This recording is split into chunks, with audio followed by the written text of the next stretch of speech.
Боже, надай допомогу Україні у біді. Адже людська поміч марна, а з Богом Україна набереться сили. І вона стане сильнішою, сильнішою і сильнішою. Мудрість дай українському народові. Боже, і стратегій, як ти дав стратегії Гедеонові перемогти. Да буде так.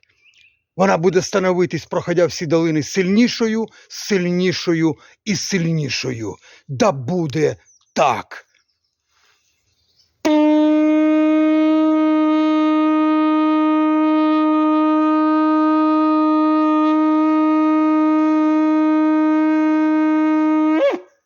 Слово Божє в Дусі Святом і в звуці трубному шафара. Амен.